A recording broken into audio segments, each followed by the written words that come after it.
Hello guys, welcome back to my YouTube channel. So guys, finally KEA ಇಂದ online ಅರ್ಜಿ ಲಿಂಕನ್ನು ಬಿಡುಗಡೆ ಮಾಡಿದ್ದಾರೆ. ಪೊಲೀಸ್ ಕಾನ್ಸ್ಟೇಬಲ್ ಸಿವಿಲ್ ಹುದ್ದೆಗಳಿಗೆ ಆನ್ಲೈನ್ ಮೂಲಕ ಅರ್ಜಿ ಸಲ್ಲಿಸಲು ಲಿಂಕನ್ನು ಬಿಡುಗಡೆ ಮಾಡಿದ್ದಾರೆ. ಸೊ ಈ ಒಂದು ವಿಡಿಯೋದಲ್ಲಿ ಆನ್ಲೈನ್ ಮೂಲಕ ಅರ್ಜಿ ಸಲ್ಲಿಸುವ ವಿಧಾನವನ್ನು ಸ್ಟೆಪ್ ಬೈ ಸ್ಟೆಪ್ ಈ ಒಂದು ವಿಡಿಯೋದಲ್ಲಿ ತಿಳಿಸ್ಕೊಡ್ತಾ ಇದ್ದೀನಿ. ವಿಡಿಯೋನ ಸ್ಕಿಪ್ ಮಾಡದೆ ಕಂಪ್ಲೀಟಾಗಿ ವಾಚ್ ಮಾಡಿ. ಸೊ ಹಾಗೆ ಯಾರೆಲ್ಲ ಇನ್ನೂ ಚಾನಲ್ನ ಸಬ್ಸ್ಕ್ರೈಬ್ ಮಾಡಿಲ್ಲ, ದಯವಿಟ್ಟು ಚಾನಲ್ನ ಫಸ್ಟ್ ಸಬ್ಸ್ಕ್ರೈಬ್ ಮಾಡ್ಕೊಳ್ಳಿ, ಲೈಕ್ ಮಾಡಿ, ಶೇರ್ ಮಾಡಿ, ಹಾಗೆ ಬೆಲ್ಲೈಕನ್ ಕೂಡ ಪ್ರೆಸ್ ಮಾಡ್ಕೊಳ್ಳಿ. ಸೊ ಇದರಿಂದ ಲೇಟೆಸ್ಟ್ ಅಪ್ಡೇಟ್ಸ್ಗಳು ಏನೇ ಇದ್ರೂ ಅದು ನಿಮಗೆ ಬೇಗ ರೀಚ್ ಆಗುತ್ತೆ. ಹಾಗೆ ನಮ್ಮ ಅಫಿಷಿಯಲ್ ಟೆಲಿಗ್ರಾಮ್ ಚಾನಲ್ ಕೂಡ ಜಾಯಿನ್ ಮಾಡ್ಕೊಳ್ಳಿ, ಲಿಂಕನ್ನು ಡಿಸ್ಕ್ರಿಪ್ಷನಲ್ಲಿ ಕೊಟ್ಟಿದ್ದೀನಿ. ಓಕೆ, ಸೊ ಹಾಗಾದರೆ ಬನ್ನಿ ಫ್ರೆಂಡ್ಸ್, ವಿಡಿಯೋನ ಸ್ಟಾರ್ಟ್ ಮಾಡೋಣ. ಸೊ ನೋಡಿ ಫ್ರೆಂಡ್ಸ್, ಈ ಒಂದು ವಿಡಿಯೋದಲ್ಲಿ ಹೇಗೆ ಅರ್ಜಿ ಸಲ್ಲಿಸಬೇಕು ಆನ್ಲೈನ್ ಮೂಲಕ ನಿಮ್ಮ ಮನೆಯಲ್ಲಿ ಕುಳಿತುಕೊಂಡು ಲ್ಯಾಪ್ಟಾಪ್ ಅಥವಾ ಮೊಬೈಲ್ ಮೂಲಕ ಯಾವ ರೀತಿ ಅರ್ಜಿಯನ್ನು ಸಲ್ಲಿಸ್ಬೋದು ಅನ್ನೋದ್ರ ಬಗ್ಗೆ ತಿಳಿಸ್ಕೊಡ್ತಾ ಇದ್ದೀನಿ. ಮೊದಲನೇದಾಗಿ ನೀವು ಅಫಿಷಿಯಲ್ ಟೆಲಿಗ್ರಾಮ್ ಚಾನಲ್ಗೆ ಭೇಟಿ ನೀಡಿ. ಸೊ ಇವರ ಒಂದು ಮುಖಪುಟದಲ್ಲೂ ಕೂಡ ನೀವು ನೋಡಲಿಕ್ಕೆ ಸಿಗುತ್ತೆ. ಇಲ್ಲೇನಪ್ಪ ಅಂತಂದರೆ ಇಲ್ಲಿ ನೋಡ್ಬೋದು, ಆನ್ಲೈನ್ ಅರ್ಜಿ ಸಲ್ಲಿಕೆ ಲಿಂಕ್ ಅಂತ ಇಲ್ಲಿ ಕೊಟ್ಟಿದ್ದಾರೆ. ಪ್ರತ್ಯೇಕವಾಗಿ ಕಲ್ಯಾಣ ಕರ್ನಾಟಕ ಹಾಗೂ RPC ವಿಭಾಗ ಎರಡೂ ವಿಭಾಗದ ಲಿಂಕನ್ನು ಬಿಡುಗಡೆ ಮಾಡಿದ್ದಾರೆ. ಸೊ ನಾನೀಗ RPC ವಿಭಾಗದ ಲಿಂಕನ್ನು ಓಪನ್ ಮಾಡಿಬಿಟ್ಟು ಅರ್ಜಿಯನ್ನು ಸಲ್ಲಿಸೋದು ಹೇಗೆ ಅಂತ ಹೇಳ್ಬಿಟ್ಟು ತೋರಿಸ್ಕೊಡ್ತಾ ಇದ್ದೀನಿ. ಸೊ ಇಲ್ಲೂ ಕೂಡ ಸಿಗುತ್ತೆ, ನೇಮಕಾತಿ ಕಾಲಮಲ್ಲಿ ಆಪ್ಷನಲ್ಲಿ ಕ್ಲಿಕ್ ಮಾಡಿದ್ರೆ ಸಿವಿಲ್ ಪೊಲೀಸ್ ಕಾನ್ಸ್ಟೇಬಲ್ ಅಂತ ಸಿಗುತ್ತೆ. RPC ಅನ್ನೋ ವಿಭಾಗ ಸೆಲೆಕ್ಟ್ ಮಾಡ್ಕೊತಾ ಇದ್ದೀನಿ. ಸೊ ಇಲ್ಲಿ ನೋಡ್ಬೋದು, ಆನ್ಲೈನ್ ಅರ್ಜಿ ಸಲ್ಲಿಕೆ ಲಿಂಕ್ ಅಂತ ಕೊಟ್ಟಿದ್ದಾರೆ. ಸೊ ಈ ಲಿಂಕನ್ನು ಕ್ಲಿಕ್ ಮಾಡಿ ನೆಕ್ಸ್ಟ್ ಈ ಪೇಜ್ ಓಪನ್ ಆಗುತ್ತೆ. ಸೊ ಈ ಲಿಂಕನ್ನು ಡಿಸ್ಕ್ರಿಪ್ಷನಲ್ಲಿ ಕೂಡ ಕೊಡ್ತಾ ಇದ್ದೀನಿ, ಅಲ್ಲೂ ಕೂಡ ನೀವು ಕ್ಲಿಕ್ ಮಾಡಿಕೊಂಡು ಡೈರೆಕ್ಟಾಗಿ ಓಪನ್ ಮಾಡ್ಬೋದು. ಸೊ ನಂತರ ನೋಡಿ, ಇಲ್ಲಿ 5 ಸ್ಟೆಪ್ಗಳನ್ನು ಕೊಟ್ಟಿದ್ದಾರೆ. ಓಕೆ, 5 ಸ್ಟೆಪ್ನಲ್ಲಿ ಫಸ್ಟ್ ಸ್ಟೆಪ್ ಏನಪ್ಪ ಅಂತಂದರೆ submit application for Karnataka state police ಅಂತ ಇದೆ. ಅದಾದ ನಂತರ ನಿಮ್ಮ ಭಾವಚಿತ್ರ ಸಹಿ ಅಪ್ಲೋಡ್ ಮಾಡಲು. ಓಕೆ, ಸೊ ನಿಮ್ಮ ಫೋಟೋ ಮತ್ತು signature. Next fee payment. Next check your payment status, ನೀವು ಏನು ಫೀ ಪೇಮೆಂಟ್ ಮಾಡಿದ್ದೀರಾ ಅದರ ಸ್ಟೇಟಸ್ಸು. ನಂತರ ನಿಮ್ಮ ಒಂದು ಅಪ್ಲಿಕೇಶನ್ನ ಪ್ರಿಂಟ್ ತಗೋಬೋದು. ಸೊ ನೀವು ಮೊದಲನೇದಾಗಿ ಏನು ಮಾಡಬೇಕಂತಂದರೆ, ನಿಮ್ಮ ಏನು SSLC ಮಾರ್ಕ್ಸ್ ಕಾರ್ಡ್ ಆಗಿರ್ಬೋದು ಅಥವಾ ನಿಮ್ಮ ಫೋಟೋ, ಸಿಗ್ನೇಚರ್, ಇದನ್ನೆಲ್ಲ ಏನು ಮಾಡಬೇಕು, ನೀವು ಸ್ಕ್ಯಾನ್ ಮಾಡಿಕೊಂಡು ಅಪ್ಲೋಡ್ ಮಾಡಿ ಇಟ್ಕೊಂಡಿರಬೇಕು. ಏನೋ ಒಂದು 50 KB ಒಳಗಡೆ ಮಾಡ್ಕೊಂಡು ಇಟ್ಕೊಳ್ಳಿ. ಓಕೆ, ಸೊ 50 KB ಒಳಗೆ JPG ಫಾರ್ಮೇಟ್ನಲ್ಲಿ ಇಟ್ಕೊಳ್ಳಿ. ಓಕೆ, ಸೊ ಯಾಕಂದರೆ ಇಲ್ಲಿ ಅಪ್ಲೋಡ್ ಮಾಡಬೇಕಾಗ್ತದೆ, ಹಾಗಾಗಿ ಇಲ್ಲಿ ನೀವು ಕರೆಕ್ಟಾಗಿ ಎಲ್ಲ ರೆಡಿ ಇಟ್ಕೊಂಡಿದ್ರೆ ಕರೆಕ್ಟಾಗಿ ಬೇಗ ಹಾಕ್ಬೋದು. ಸೊ ಡಿಲೇ ಮಾಡಬೇಡಿ, ಬೇಗ ಅಪ್ಲಿಕೇಶನ್ನ ಹಾಕಿ. ಬಿಕಾಸ್ ಲಾಸ್ಟ್ ಮೂಮೆಂಟ್ ತನಕ ನೀವು ವೇಟ್ ಮಾಡಿದರೆ ಸರ್ವರ್ ಬ್ಯುಸಿ ಇರುತ್ತೆ, ಸರ್ವರ್ ಇಶ್ಯೂ ತುಂಬ ಇರ್ತವೆ. ಓಕೆ, ಸರ್ವರ್ ಪ್ರಾಬ್ಲಮ್ ಆಗುತ್ತೆ, ಅಪ್ಲಿಕೇಶನ್ನು ಆನ್ ಟೈಮ್ ಹಾಕಲಿಕ್ಕೆ ಆಗೋದಿಲ್ಲ. ಸೊ ಮೊದಲನೇದಾಗಿ ಸ್ಟೆಪ್ 1 ಅಂತ ಇದೆ, ಸ್ಟೆಪ್ 1 ಕ್ಲಿಕ್ ಮಾಡ್ತಾ ಇದ್ದೀನಿ. ಸೊ ನಂತರ ಇಲ್ಲಿ ಏನು ಕೇಳ್ತಾ ಇದೆ, 10th ಸ್ಟ್ಯಾಂಡರ್ಡ್ SSLC ಅಥವಾ ರಿಜಿಸ್ಟ್ರೇಷನ್ ನಂಬರನ್ನು ಕೇಳ್ತಾ ಇದೆ. ಸೊ ಇಲ್ಲಿ ನಿಮ್ಮ ರಿಜಿಸ್ಟ್ರೇಷನ್ ನಂಬರ್ ಹಾಕಿ. ನೆಕ್ಸ್ಟ್ ಬೋರ್ಡ್ ಯಾವ್ದು ಸೆಲೆಕ್ಟ್ ಮಾಡಬೇಕು, ಸ್ಟೇಟ್ ಬೋರ್ಡ್ನ ಸೆಲೆಕ್ಟ್ ಮಾಡ್ಕೋಬೇಕು. ನಂತರ ಇಲ್ಲಿ ನಿಮ್ಮ ಕ್ಯಾಪ್ಚಾವನ್ನು ಎಂಟ್ರ್ ಮಾಡಿ. ಸೊ ಇದನ್ನೆಲ್ಲ ಎಂಟ್ರ್ ಆದಮೇಲೆ ಸಬ್ಮಿಟ್ ಅಂತ ಕೊಡಿ. ಓಕೆ, ಸಬ್ಮಿಟ್ ಅಂತ ಕೊಟ್ಟರೆ ನೀವು ನೆಕ್ಸ್ಟ್ ಸ್ಟೆಪ್ಪಿಗೆ ಹೋಗ್ತೀರಾ. ಸಬ್ಮಿಟ್ ಅಂತ ಕ್ಲಿಕ್ ಮಾಡಿದಾಗ ಸೊ ಈ ಒಂದು ಆಪ್ಷನ್ ಬರುತ್ತೆ. ಇಲ್ಲಿ ಏನು ಕೊಟ್ಟಿದ್ದಾರೆ, by clicking proceed I voluntary consent to share my Aadhaar number and authenticate my identity ಅಂತ ಹೇಳ್ಬಿಟ್ಟು ಈ ಥರ ಒಂದು ಚೆಕ್ ಬಾಕ್ಸ್ ಬರುತ್ತೆ. ಇದನ್ನು ಕ್ಲಿಕ್ ಮಾಡಿ ಪ್ರೊಸೀಡ್ ಅಂತ ಕ್ಲಿಕ್ ಮಾಡಿ. ಸೊ ಪ್ರೊಸೀಡ್ ಅಂತ ಕೊಟ್ಟ ಮೇಲೆ ನೆಕ್ಸ್ಟ್ ಸ್ಟೆಪ್ಪಿಗೆ ನೀವು ಎಂಟರ್ ಆಗ್ತೀರಾ. ಓಕೆ, ಸೊ ಇಲ್ಲಿ ನೋಡಿ KYC ಸರ್ವಿಸ್ ಅಂತ ಇದೆ. ಓಕೆ, ಸೊ KYC ಸರ್ವಿಸಲ್ಲಿ ಏನು ಮಾಡಬೇಕು, ಇಲಾಖೆ ಯಾವುದು, ಕರ್ನಾಟಕ ಪರೀಕ್ಷಾ ಪ್ರಾಧಿಕಾರ ಉದ್ದೇಶ. ಸೊ ಏನು ಉದ್ದೇಶ ಅದು ಇಲ್ಲಿ ಕೊಟ್ಟಿದ್ದಾರೆ. Verifying the identify of candidates for the various examination. Aadhaar ಸಂಖ್ಯೆ ಕೊಟ್ಬಿಟ್ಟು ನೆಕ್ಸ್ಟ್ ಇಲ್ಲಿ ಏನೋ ಚೆಕ್ ಬಾಕ್ಸ್ ಇದೆ, ಇದನ್ನು ಕ್ಲಿಕ್ ಮಾಡಿ. ಸೊ ನೆಕ್ಸ್ಟ್ ಇಲ್ಲಿ ಏನೋ ದೃಢೀಕರಣ ವಿಧಾನವನ್ನು ಆಯ್ಕೆ ಮಾಡಿ ಅಂತ ಕೊಟ್ಟಿದ್ದಾರೆ. ಸೊ ನೀವು OTP ಅಂತ ಕೊಡ್ಬೋದು ಅಥವಾ face capture, fingerprint, iris capture. So 4ರಲ್ಲಿ ಬೆಸ್ಟ್ ಅಂದರೆ OTPನ ಸೆಲೆಕ್ಟ್ ಮಾಡ್ಕೊಳ್ಳಿ. ಓಕೆ, ಸೊ ನೆಕ್ಸ್ಟ್ OTPನ ಸೆಲೆಕ್ಟ್ ಮಾಡ್ಕೊಂಡ್ಮೇಲೆ ಸೊ ನಿಮಗೆ ಏನು ಬರುತ್ತೆ, OTP ಪಡೆಯಿರಿ ಅಂತ ಅಂದರೆ ಜನ್ರೇಟ್ OTP ಮೇಲೆ ಕ್ಲಿಕ್ ಮಾಡಬೇಕು. ಓಕೆ, ಸೊ ಜನ್ರೇಟ್ OTP ಮೇಲೆ ಕ್ಲಿಕ್ ಮಾಡಿದ್ಮೇಲೆ ಈ ಥರ ಒಂದು ಚೆಕ್ ಬಾಕ್ಸ್ ಬರುತ್ತೆ. ಸೊ OTP ಸೆಂಟ್ ಸಕ್ಸಸ್ಫುಲಿ ಅಂತ ಬರುತ್ತೆ. ಸೊ ಇದನ್ನು ಓಕೆ ಅಂತ ಕೊಡಿ. ಓಕೆ, ಸೊ ನೆಕ್ಸ್ಟು ಓಕೆ ಅಂತ ಕೊಟ್ಟಮೇಲೆ ಏನು ನಿಮ್ಮ ಮೊಬೈಲ್ ನಂಬರಿಗೆ ಒಂದು OTP ಬರುತ್ತೆ, ಆ OTPನ ಇಲ್ಲಿ ಎಂಟ್ರ್ ಮಾಡಬೇಕಾಗ್ತದೆ. ನಿಮ್ಮ ಏನು ಆಧಾರ್ ನಂಬರಿಗೆ ರಿಜಿಸ್ಟರ್ಡ್ ಆಗಿರುತ್ತಲ್ಲ ಮೊಬೈಲ್ ನಂಬರು, ಆ ಮೊಬೈಲ್ ನಂಬರಿಗೆ ನಿಮ್ಮ ಒಂದು OTP ಬರುತ್ತೆ. ಸೊ ಆ OTP ಬಂದುಬಿಟ್ಟು ಇಲ್ಲಿ ಎಂಟ್ರ್ ಮಾಡಿ.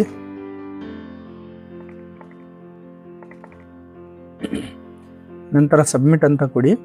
ಸೊ ನೆಕ್ಸ್ಟ್ ನೋಡಿ, online application for civil police constable ಅಂತ ಇಲ್ಲಿ ಒಂದು ಅಪ್ಲಿಕೇಶನ್ ಓಪನ್ ಆಗುತ್ತೆ. ಸೊ ಇಲ್ಲಿ ನಮ್ಮ ನೋಡಿ ಎಲ್ಲ ನಿಮ್ಮ ಡೀಟೇಲ್ಸ್ ಇಲ್ಲಿ ಬರುತ್ತೆ. ಡೀಟೇಲ್ಸ್ ಫ್ರಮ್ ಆಧಾರ್, ಅದು ಬರುತ್ತೆ. ಅದಾದಮೇಲೆ ಅಪ್ಲಿಕೇಶನ್ ಡೀಟೇಲ್ಸ್ ಬರುತ್ತೆ.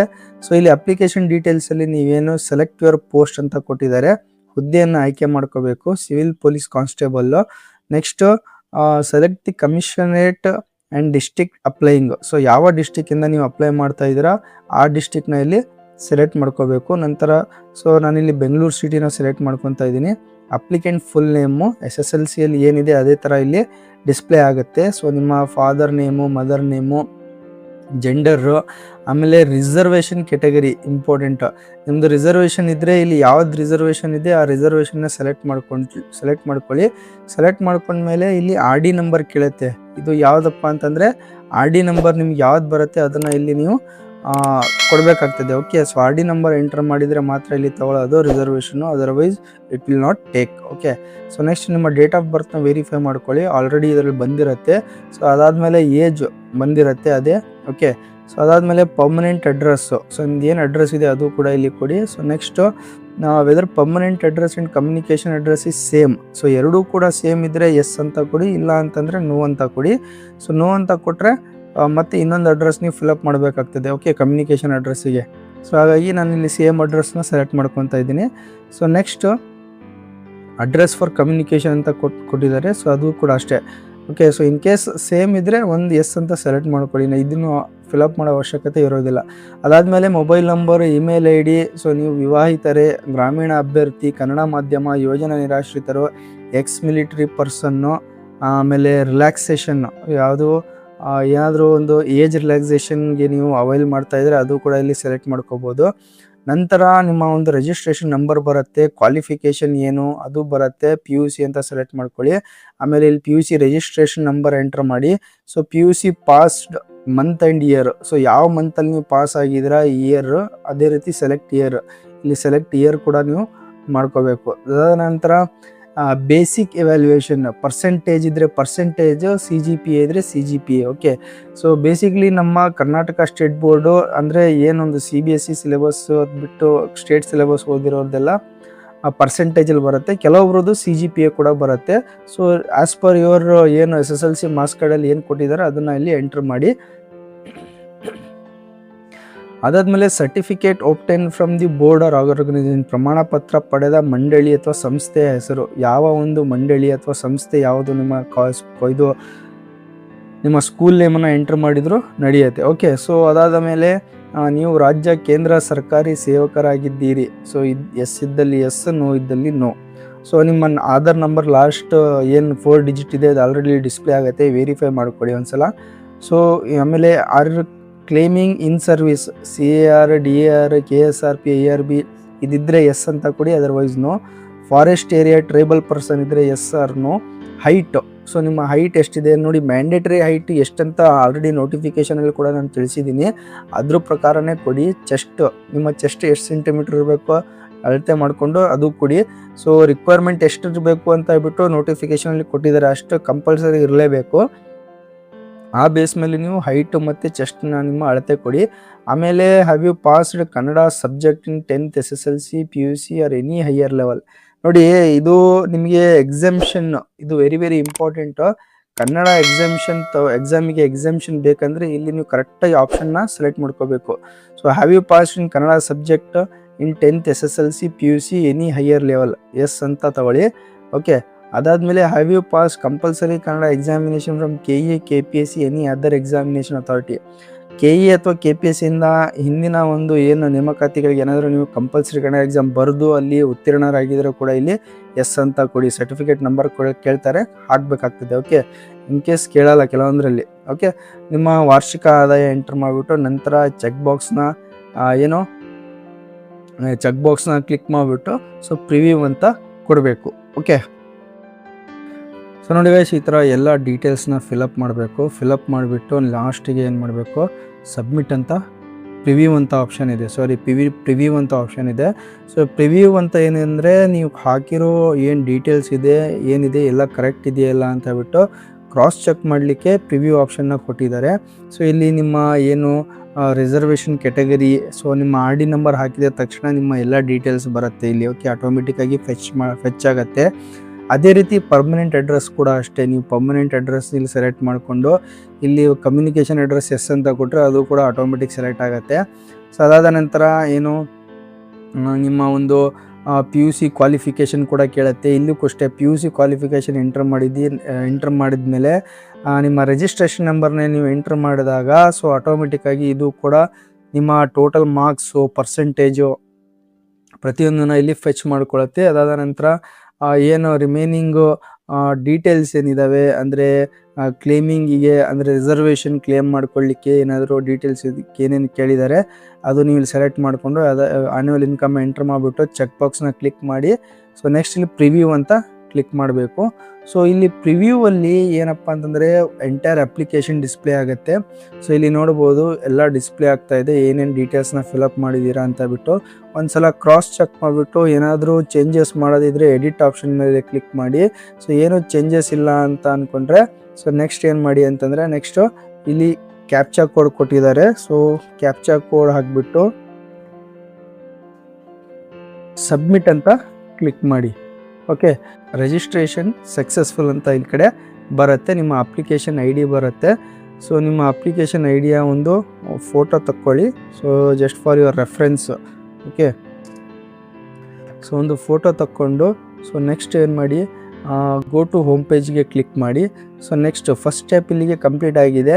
Next second step upload your photo and signature ಮೇಲೆ ಕ್ಲಿಕ್ ಮಾಡಿ. ಸೊ ನಾನು ನಿಮಗೆ ಮುಂಚೆ ಹೇಳ್ದಂಗೆ ಫೋಟೋ ಮತ್ತು ಸಿಗ್ನೇಚರ್ ಎರಡೂ ಕೂಡ ನೀವು ಸ್ಕ್ಯಾನ್ ಮಾಡಿ ರೆಡಿ ಇಟ್ಕೊಂಡಿರಬೇಕು. ಸೊ ಇಲ್ಲಿ ಮತ್ತೆ ನಿಮ್ಮ ಒಂದು ಅಪ್ಲಿಕೇಶನ್ ಐ ಡಿ ಕೇಳಿದ್ದಾರೆ. ಓಕೆ, ಸೊ ನೀವು ಏನೋ ಒಂದು ಅಪ್ಲಿಕೇಶನ್ ಐ ಡಿ ಫೋಟೋ ಹೊಡ್ಕೊಂಡಿದ್ರಲ್ಲ ರೆಫರೆನ್ಸಿಗೆ ಅದು ಬರ್ಕೊಂಡು ಇಟ್ಕೊಳ್ಳಿ. ಓಕೆ, ಅದು ವೆರಿ ಇಂಪಾರ್ಟೆಂಟು. ಕೆಲವೊಂದು ಸಲ ಮೇಲಿಗೆ ಕಳಿಸ್ತಾರೆ, ಒಂದೊಂದು ಸಲ ಬಂದಿಲ್ಲ ಅಂತಂದರೆ ಒಂದು ಫೋಟೋ ಹೊಡ್ಕೊಂಡು ಇಟ್ಕೊಳ್ಳಿ. ಸೊ ಆ ಒಂದು ಅಪ್ಲಿಕೇಶನ್ ಐ ಡಿನ ಇಲ್ಲಿ ಎಂಟ್ರ್ ಮಾಡಿ. ಎಂಟ್ರ್ ಮಾಡಿದ್ಮೇಲೆ ಸೊ ನಿಮ್ಮ ಡೇಟ್ ಆಫ್ ಬರ್ತ್ ಸೆಲೆಕ್ಟ್ ಮಾಡ್ಕೊಳ್ಳಿ.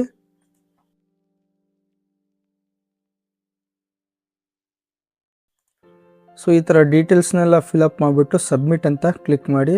So next upload your photo and signature ಬರುತ್ತೆ with your name and application I D ಜೊತೆಗೆ. ಸೊ ಇಲ್ಲಿ ಏನು ಮಾಡಿ ಅಂತಂದರೆ ಚೂಸ್ ಫೈಲ್ ಅಂತ ಇದೆ, ಅಪ್ಲೋಡ್ ಫೋಟೋ 100 KB ಒಳಗಿರಬೇಕು ಅಂತ ಹೇಳಿದ್ದಾರೆ. ಸೊ 100 KB ಒಳಗಡೆ JPGಯಲ್ಲಿ ಕನ್ವರ್ಟ್ ಮಾಡಿ ಇಟ್ಕೊಂಡಿರಿ. ಸೊ ಈ ಥರ ನಿಮ್ಮ ಫೋಟೋ ಮತ್ತು ಸಿಗ್ನೇಚರ್ ಅಪ್ಲೋಡ್ ಮಾಡಿದ ಮೇಲೆ ಇದನ್ನು ಸೇವ್ ಅಂತ ಕೊಡಿ. ಸೊ ಇಲ್ಲಿ ಕನ್ಫ್ಯೂಸ್ ಮಾಡ್ಕೋಬೇಡಿ, ನೋಡಿ ಫಸ್ಟ್ ಫೋಟೋ ಇದರಲ್ಲಿ ಫೋಟೋನೇ ಹಾಕಿ. ಕೆಲವೊಬ್ಬರು ಫೋಟೋ ಪ್ಲೇಸಲ್ಲಿ ಸಿಗ್ನೇಚರ್ ಹಾಕ್ತಾರೆ, ಸಿಗ್ನೇಚರ್ ಪ್ಲೇಸಲ್ಲಿ ಫೋಟೋ ಹಾಕ್ತಾರೆ. ಈ ಥರ ತಪ್ಪು ಮಾಡಿಕ್ಕೆ ಹೋಗಬೇಡಿ. ಆರಾಮಾಗಿ ಟೈಮ್ ತೊಗೊಂಡು ವೆರಿಫೈ ಮಾಡಿಬಿಟ್ಟು ಚೆಕ್ ಮಾಡಿಬಿಟ್ಟು ಇಲ್ಲಿ ಅಪ್ಲೋಡ್ ಮಾಡಿ. ಓಕೆ, ಸೊ ನಂತರ ಸೇವ್ ಅಂತ ಕ್ಲಿಕ್ ಮಾಡಿ. ಸೇವ್ ಅಂತ ಕ್ಲಿಕ್ ಮಾಡಿದ್ಮೇಲೆ ನೋಡಿ photo and sign uploaded successfully ಅಂತ ಬರುತ್ತೆ. ಓಕೆ ಅಂತ ಕ್ಲಿಕ್ ಮಾಡಿ. Next step is fee payment. So fee payment ಮೇಲೆ ಕ್ಲಿಕ್ ಮಾಡಿ. ಓಕೆ, ಸೊ ಇಲ್ಲಿ ಮತ್ತೆ ನಿಮ್ಮ ಒಂದು ಅಪ್ಲಿಕೇಶನ್ ಐ ಡಿನ ಎಂಟ್ರ್ ಮಾಡಬೇಕಾಗ್ತದೆ. ಸೊ ಮತ್ತೆ ಅಪ್ಲಿಕೇಶನ್ ಐ ಡಿನ ಎಂಟ್ರ್ ಮಾಡಿ.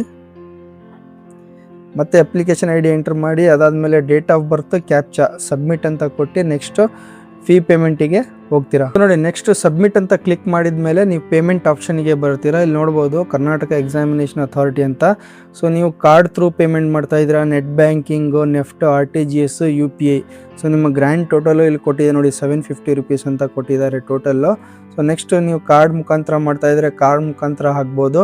ಸೊ ಇಲ್ಲಿ ನಿಮ್ಮ card name, card name as on card, ಆಮೇಲೆ ಕಾರ್ಡ್ ನಂಬರು, ಎಕ್ಸ್ಪೈರಿ, CVV ಹಾಕಿಬಿಟ್ಟು ಏನೋ ಪೇ ನೋ ಅಂತ ಕೊಟ್ಟರೆ ನೆಕ್ಸ್ಟ್ ಪೇಮೆಂಟ್ ಆಪ್ಷನ್ ಕಂಪ್ಲೀಟ್ ಆಗುತ್ತೆ. ಸೊ ಅದೇ ರೀತಿ ನೀವು ಏನಾದರೂ UPI ಥ್ರೂ ಕೊಡ್ತಾ ಇದ್ದೀರಾ ಅಂತಂದರೆ UPI ಆಪ್ಷನ್ನು ಕೂಡ ಇದೆ. ಸೊ ಪೇಮೆಂಟ್ ಆಪ್ಷನಲ್ಲಿ ಎಲ್ಲ ಮತ್ತೆ application number, date of birth hockey captcha code enter ಮಾಡಿಬಿಟ್ಟು ಸಬ್ಮಿಟ್ ಮಾಡಿದರೆ ಸೊ ಪೇಮೆಂಟ್ ಆಪ್ಷನ್ ಓಪನ್ ಆಗುತ್ತೆ. ಸೊ ಇಲ್ಲಿ ನೀವು ಯಾವ ಒಂದು ಆಪ್ಷನಿಂದ ಮೆಥಡಿಂದ ಪೇಮೆಂಟ್ ಮಾಡ್ತಾ ಇದ್ದೀರಾ ಆ ಪೇಮೆಂಟ್ನ ಸೆಲೆಕ್ಟ್ ಮಾಡಿಕೊಂಡು ಪೇಮೆಂಟ್ ಮಾಡಿದ ನಂತರ ನೀವೇನು ಮತ್ತೆ ನಿಮ್ಮ ಒಂದು ನೆಕ್ಸ್ಟ್ ಹೋಮ್ ಪೇಜಿಗೆ ರೀಡೈರೆಕ್ಟ್ ಆಗ್ತೀರಾ. Okay, so present year so ನಿಮ್ಮ ಹೋಮ್ ಪೇಜಿಗೆ ನೀವು ರೀಡೈರೆಕ್ಟ್ ಆಗ್ತೀರಾ. ಸೊ ಇಲ್ಲಿ ನಾನು ಪೇಮೆಂಟ್ ಮಾಡ್ತಾ ಇಲ್ಲ ಸದ್ಯಕ್ಕೆ. ಸೊ ಹಾಗಾಗಿ ನಾನು ಮತ್ತೆ ಏನು ಎಕ್ಸಾಮಿನೇಷನ್ ಅಥಾರಿಟಿ ಹೋಮ್ ಪೇಜ್ ಇದೆ ಅಲ್ಲಿ ಸೊ ಬ್ಯಾಕಿಗೆ ಕ್ಲಿಕ್ ಮಾಡ್ತಾ ಇದ್ದೀನಿ. ಸೊ ಬ್ಯಾಕ್ ಕ್ಲಿಕ್ ಮಾಡಿದ ಮೇಲೆ ಇಲ್ಲಿ ಹೋಮ್ ಪೇಜಿಗೆ ಮತ್ತೆ ವಿಸಿಟ್ ಆಗ್ತಾ ಇದ್ದೀನಿ. ಸೊ ಇಲ್ಲಿ ಹೋಮ್ ಪೇಜಲ್ಲಿ ಪೇಮೆಂಟ್ ಆದಮೇಲೆ ನಿಮ್ಮ ಪೇಮೆಂಟ್ ಸ್ಟೇಟಸ್ನ ಇಲ್ಲಿ ಚೆಕ್ ಮಾಡಬೇಕು. ಸೊ ಪೇಮೆಂಟ್ ಸ್ಟೇಟಸ್ ಅಂದರೆ ಪೇಮೆಂಟ್ ಆದಮೇಲೆ ಚೆಕ್ ಮಾಡಬೇಕು. ಈಗ ನಾನು ಎಂಟರ್ ಮಾಡಿದರೆ ಬರಲ್ಲ, ಬಿಕಾಸ್ ನಾನು ಪೇಮೆಂಟ್ ಮಾಡಿಲ್ಲ. ಸೊ ಹಾಗಾಗಿ ನನ್ನ ಪೇಮೆಂಟು ಬರಲ್ಲ. ಸೊ ಮತ್ತೆ ನಾನು ಹೋಮ್ ಪೇಜಿಗೆ ಕ್ಲಿಕ್ ಮಾಡಿ ನೆಕ್ಸ್ಟು ಇದೆಲ್ಲ ಸ್ಟೆಪ್ಸ್ಗಳಾದಮೇಲೆ ಸೊ ನೋಡಿ ಇದು ಏನು ಪೇಮೆಂಟ್ ನೀವು ಒಂದ್ಸಲ ಪೇಮೆಂಟ್ ಮಾಡಿದ ಮೇಲೆ ಇಲ್ಲಿ ಸ್ಟೇಟಸ್ ಚೆಕ್ ಮಾಡಿ. ಇಲ್ಲಿ ಸ್ಟೇಟಸ್ ಸಕ್ಸಸ್ಫುಲ್ ಅಂತ ಬರುತ್ತೆ. ಸಕ್ಸಸ್ಫುಲ್ ಅಂತ ಬಂತಂದರೆ ನೆಕ್ಸ್ಟ್ ಸ್ಟೆಪ್ ಫೈನಲ್ಲಿ ಕ್ಲಿಕ್ ಮಾಡಿ ಮತ್ತೆ ನಿಮ್ಮ ಅರ್ಜಿ ಅಪ್ಲಿಕೇಶನ್ ಐಡಿಯನ್ನು ಹಾಕಿಬಿಟ್ಟು ಮತ್ತೆ ಕ್ಯಾಪ್ಚಾ ಎಂಟರ್ ಮಾಡಿ ಸಬ್ಮಿಟ್ ಮಾಡಿದರೆ ನಿಮ್ಮ ಒಂದು ಅಪ್ಲಿಕೇಶನ್ ಕಂಪ್ಲೀಟಾಗಿ ರೆಡಿಯಾಗಿ ಬರುತ್ತೆ. ಅದನ್ನು ನೀವು ಪ್ರಿಂಟೌಟ್ ತಕ್ಕೊಂಡು ಇಟ್ಕೊಂಡ್ರೆ ಸಾಕು. ಸೊ ಅಲ್ಲಿಗೆ ನಿಮ್ಮ ಒಂದು ಅಪ್ಲಿಕೇಶನ್ ಏನಾಗಿದೆ ಸಕ್ಸಸ್ಫುಲಿ ಸಬ್ಮಿಟ್ ಆಗಿದೆ ಅಂತ ಹೇಳ್ಬಿಟ್ಟು ಸೊ ನೆಕ್ಸ್ಟು ಏನು dates, exam dates, physical exam dates, so ಪ್ರತಿಯೊಂದಕ್ಕೆ ನಮ್ಮ ಚಾನಲ್ನ ಸಬ್ಸ್ಕ್ರೈಬ್ ಮಾಡ್ಕೊಂಡಿರಿ. ಪ್ರತಿಯೊಂದನ್ನು ಅಪ್ಡೇಟ್ ಮಾಡ್ತಾ ಇರ್ತೀನಿ. ಸೊ ನಿಮ್ಮ ಒಂದು ಅಪ್ಲಿಕೇಶನ್ನ ಸೇಫಾಗಿ ಇಟ್ಕೊಂಡಿರಿ. ಮತ್ತು ಏನೇ ರಿಸರ್ವೇಷನ್ ಸರ್ಟಿಫಿಕೇಟ್ಸ್ ಹಾಕಿದರೆ ಅದನ್ನೆಲ್ಲ ಜೊತೆಗೆ ಒಂದು ಕೇರ್ಫುಲಿ ಇಟ್ಕೊಂಡಿರಿ. Because at the time of the verification ನೀವು ಅದನ್ನು ಸಬ್ಮಿಟ್ ಮಾಡಲೇಬೇಕು, ವ್ಯೂ ಮಾಡಲೇಬೇಕು, ತೋರಿಸಲೇಬೇಕಾಗ್ತದೆ. ಏನೇನು ನೀವು ಡೀಟೇಲ್ಸ್ನಲ್ಲಿ ಫಿಲಪ್ ಮಾಡಿದರೆ ಸೇಮ್ ಡೀಟೇಲ್ಸ್ನಲ್ಲಿ ತೋರಿಸ್ಬೇಕು. ಸೊ ಸದ್ಯಕ್ಕೆ ಇದೊಂದು ಪ್ರೊಸೀಜರ್ ಆಗಿರುತ್ತೆ ಅಪ್ಲಿಕೇಶನ್ ಹಾಕಲಿಕ್ಕೆ. ಸೊ ಯಾವ ರೀತಿ ಅಪ್ಲೈ ಮಾಡಬೇಕು ಅನ್ನೋದ್ರ ಬಗ್ಗೆ ಡೀಟೇಲ್ ಆಗಿ ತಿಳಿಸ್ಕೊಟ್ಟಿದ್ದೀನಿ. ಸೊ ಕೇರ್ಫುಲ್ಲಾಗಿ ಅಪ್ಲೈ ಮಾಡಿ. ಆಮೇಲೆ ಆಪ್ಷನ್ಸ್ ಏನೇನು ಹೇಳಿದ್ದೀನಿ ಅದನ್ನು ಕೇರ್ಫುಲ್ಲಾಗಿ ಹಾಕಿ. ಕಂಪಲ್ಸರಿ ಕನ್ನಡ ಎಕ್ಸಾಮಿಷನ್ ಬೇಕಂದರೆ ಆ ಎರಡು ಆಪ್ಷನ್ಸ್ನ ಕೇರ್ಫುಲ್ಲಾಗಿ ಸೆಲೆಕ್ಟ್ ಮಾಡ್ಕೊಳ್ಳಿ. ಇಲ್ಲ ಅಂದರೆ ಮತ್ತೆ ಕನ್ನಡ ಎಕ್ಸಾಮ್ನ ಬರೀಬೇಕಾಗ್ತದೆ. ಸೊ ಹಾಗಾಗಿ ಒಂದು 5 ಮಿನಿಟ್ಸ್ ಲೇಟ್ ಆದರೂ ಪರವಾಗಿಲ್ಲ. ಸೊ ಒಳ್ಳೆ ನೆಟ್ ಕನೆಕ್ಷನ್ ಇರೋ ಕಡೆ ಕುತ್ಕೊಂಡು ಅಪ್ಲೈ ಮಾಡಿ, ಅಥವಾ ಸೈಬರ್ ಸೆಂಟರಿಗೆ ಹೋಗಿ ಅದು ಕೂಡ ನೀವು ಅಪ್ಲೈ ಮಾಡ್ಬೋದು. ಫೋನಲ್ಲಿ ಹೇಗೆ ಅಪ್ಲೈ ಮಾಡ್ಬೇಕಂತಂದರೆ ನೋಡಿ, ಫೋನಲ್ಲಿ ಅಪ್ಲೈ ಮಾಡ್ಬೋದು ಬಟ್ ತುಂಬ ಕನ್ಫ್ಯೂಷನ್ ಆಗ್ತೀರಾ. ಹಾಗಾಗಿ ನಾನು ಏನು ಸಜೆಸ್ಟ್ ಮಾಡೋದಂತಂದರೆ ಲ್ಯಾಪ್ಟಾಪ್ ಇದ್ದರೆ that is well and good. So ನಿಮಗೆ ಅಪ್ಲೈ ಮಾಡಲಿಕ್ಕೆ ಈಸಿ ಆಗಿರುತ್ತೆ. ಸೊ ಫೋನಲ್ಲಿ ಕೂಡ ನೀವು ಡೆಸ್ಕ್ಟಾಪ್ ವರ್ಷನ್ನ ಕ್ಲಿಕ್ ಮಾಡಿಕೊಂಡು ಆನ್ ಮಾಡ್ಬೋದು. ಸೊ ನಿಮ್ಮ ಒಂದು ವೆಬ್ಸೈಟ್ ಆನ್ ಆದಮೇಲೆ ಮೇಲ್ಗಡೆ 3 ಬಟನ್ಸ್ ಇರುತ್ತೆ. ಆ 3 ಬಟನ್ಸಲ್ಲಿ ಕ್ಲಿಕ್ ಮಾಡಿದರೆ ಕೆಳಗಡೆ ಡೆಸ್ಕ್ಟಾಪ್ ವರ್ಷನ್ ಅಂತ ಬರುತ್ತೆ. ಆ ಡೆಸ್ಕ್ಟಾಪ್ ವರ್ಷನ್ನ ಚೆಕ್ ಬಾಕ್ಸ್ನ ಕ್ಲಿಕ್ ಮಾಡಿದರೆ ನಿಮಗೆ ಏನೋ ಒಂದು ಡೆಸ್ಕ್ಟಾಪ್ ವರ್ಷನ್ ಬರುತ್ತೆ. ಅದರಲ್ಲೂ ಕೂಡ ನೀವು ಅಪ್ಲೈ ಮಾಡ್ಬೋದು. Better go with laptop or cyber ಸೆಂಟರ್ಗೆ ಹೋಗಿ ಅಪ್ಲೈ ಮಾಡಿ. ಸೊ ಐ ಹೋಪ್ ಇದು ನಿಮಗೆ ಎಲ್ಲ ಪ್ರೋಸೆಸ್ ಅರ್ಥ ಆಗಿದೆ ಅಂದ್ಕೊಂಡಿದ್ದೀನಿ. ಸೊ ನಿಮ್ಮ ಫ್ರೆಂಡ್ಸ್ಗಳಿಗೂ ಶೇರ್ ಮಾಡಿ. ಹಾಗೆ ವಿಡಿಯೋ ಇನ್ಫಾರ್ಮೇಟಿವ್ ಅನಿಸಿದರೆ ದಯವಿಟ್ಟು ಚಾನಲ್ನ ಲೈಕ್ ಮಾಡಿ, ಶೇರ್ ಮಾಡಿ, ಹಾಗೆ ಸಬ್ಸ್ಕ್ರೈಬ್ ಮಾಡೋದನ್ನು ಮಾತ್ರ ಮರಿಬೇಡಿ. Thank you.